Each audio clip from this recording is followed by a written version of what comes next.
friends, Mark Holmes here, and as always, thank you guys for watching, commenting, subscribing, and being part of the Joe Boo Sports Report. Without you guys, man, this literally does not work. I'm here working in the workshop. Got Mara put this cherry countertop in with this cabinet, and we've got this custom piece over here for E2 Blue. It's basically a rack just to hold clothes baskets. I guess with the new baby, they got all kinds of clothes they need to sort and stuff. Oh, you see, I got some stain on me. And while I'm waiting for that stuff to dry, just doing a little maintenance work here. One thing you got to understand with tools is you need to make sure they're sharp. They're honed to a razor's edge. Because, see, here's what happens when you're not sharp. If you're using a chisel that's dull, you're trying to dig into that thing, it won't bite into it. You're really pushing real hard, and a lot of times what'll happen is it'll just dig in too deep and it'll just make a terrible cut, or worse yet, it slips and you end up cutting yourself with a tool that's not sharp. So you always want to make sure your tools are good and sharp, because then little effort, they just go right through the wood, and they do exactly what you want them to do. Nice clean cuts.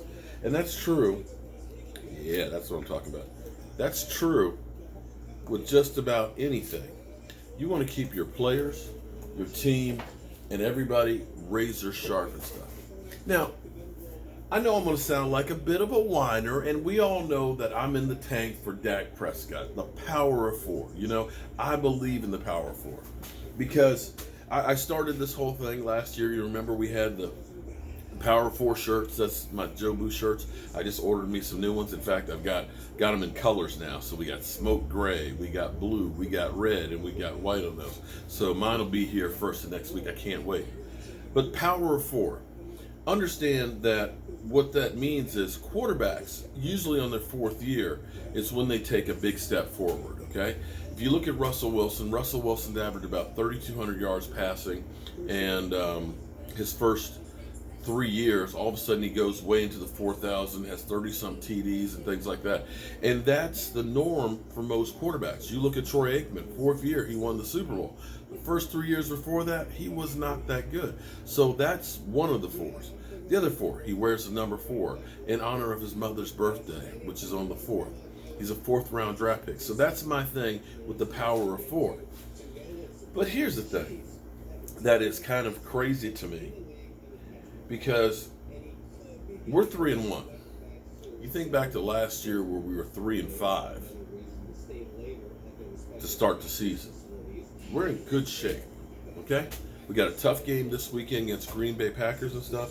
But you look at the season so far in totality, and I know some of the competition hasn't been great, but you look at the numbers that Dak Prescott is putting up, even with this game against the Saints. And make no mistake about it, going into New Orleans and playing, sorry, nobody has great days in there. You'll remember Carson Wentz last year, there had 3 interceptions against those guys, and they got blown the F out. Yeah, blown the F out. That was what happened to Carson Wentz there. So, I'm not saying that Dak Prescott had a great game. He didn't, but nobody on the team did. Zeke Elliott had 35 yards. And you win against a team of destiny, I believe, that is literally playing like on a whole nother level on the road. But as you watch all the shows, as I listen to Cowboy fans and stuff, they're killing Dak Prescott. Oh, well, Dak Prescott, he's limited. Dak Prescott, he's nowhere near what Tony Romo was. If we had Tony Romo in that right now, we'd be winning Super Bowls galore. And it just seems like the talk with Dak is just totally different than what you hear with other quarterbacks. And as I'm watching First Take, they talked about Aaron Rodgers. Well, Aaron Rodgers, he's had some injuries. He doesn't have a good team around him. He's having to carry the load. He elevates the team, but that's true. He elevates the team, but he's not elevating them to victories. The first 3 games were won by the defense. He elevated the play on his team, but he couldn't elevate him to a victory with first down and goal to go against the Eagles. But that's looked differently than Dak Prescott in New Orleans. I got people who, I guess they just have no life whatsoever, because they feel the need to not only try and troll you on YouTube, they feel the need to actually email you and tell you, Dak Prescott lost to Teddy Bridgewater. He sucks. Ha ha ha ha ha. And it's kind of funny because the week before, now Dak lost to the New Orleans Saints, along with, I should say, the Dallas Cowboys lost to the New Orleans Saints. But what's funny on the road is the week before, Teddy Bridgewater went to Seattle, had 2 touchdown passes, no interceptions, a 113 QBR, and beat Russell Wilson. Anybody talk about Russell Wilson losing to Teddy Bridgewater? Ha ha, he's a bum. Anybody think about New Orleans going on the road to the Pacific Northwest and beating Russell Wilson? No, not at all. When we had injuries on our team in 2017, people said, well, Dak regressed. They didn't say, well, they lost Zeke Elliott, they lost Tyron Smith, they don't have the running game, they lost Sean Lee, the defense could stop the run. They said, no, Dak regressed. Well, do you hear him saying that Todd Gurley's regressed? Jared Goff has regressed?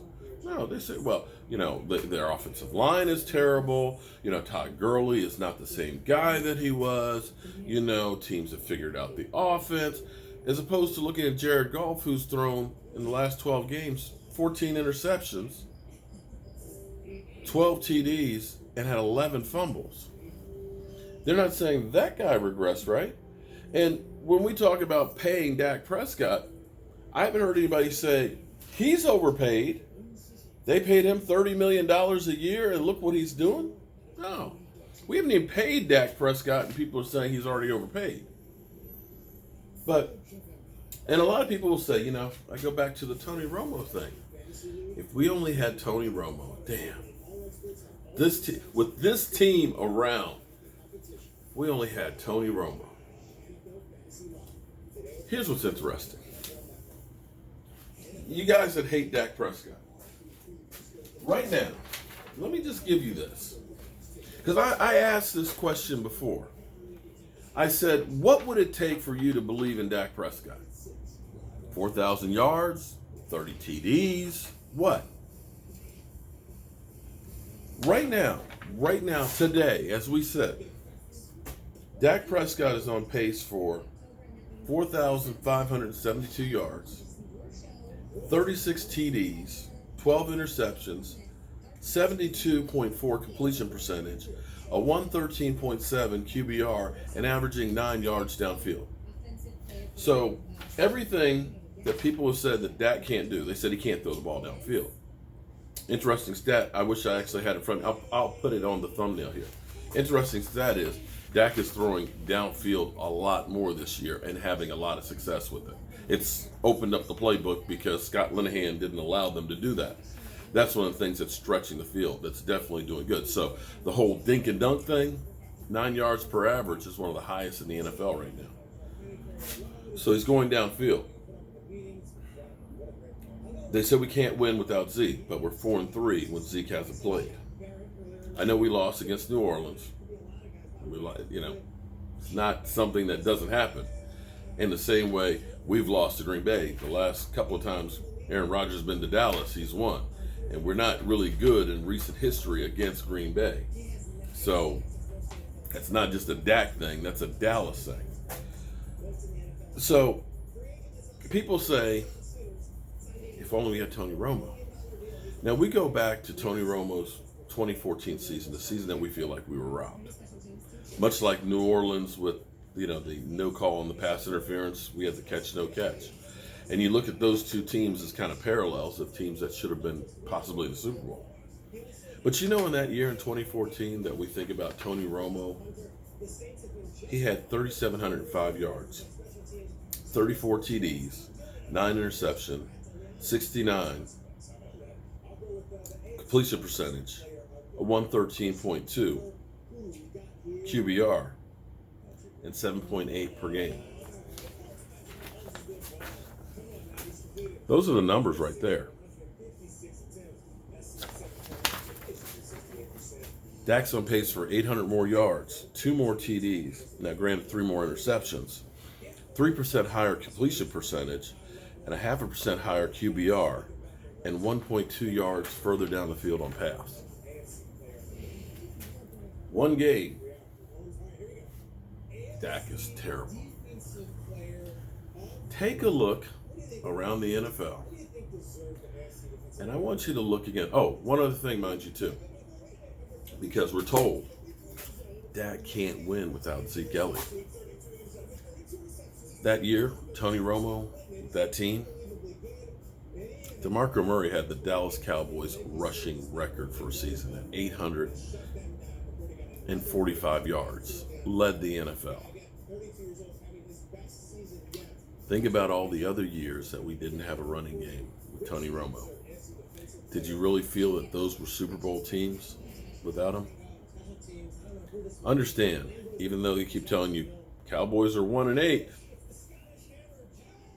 when Zeke doesn't run for 75 yards, what were we without a running game with Tony Romo? Tony Romo was a great quarterback, but until he had a running game to go with it, wasn't getting the Super Bowl. You can look at Jared Goff right now because Todd Gurley is a shell of himself. Excuse me.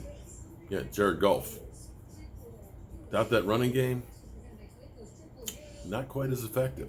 Throwing for a lot of yards, not winning the game.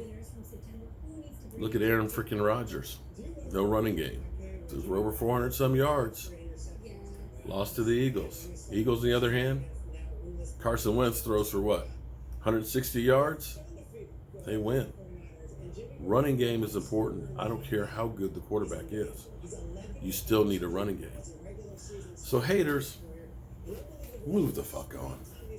Get over this crap. You've got one of the better quarterbacks playing right now in the NFL. Is he going to be perfect every game? No. But guess what? There is no quarterback out there that is perfect every game. In fact, there's very few that are perfect any game. I'm Mark Holmes, and well, get back to my tools. I'll see you guys later.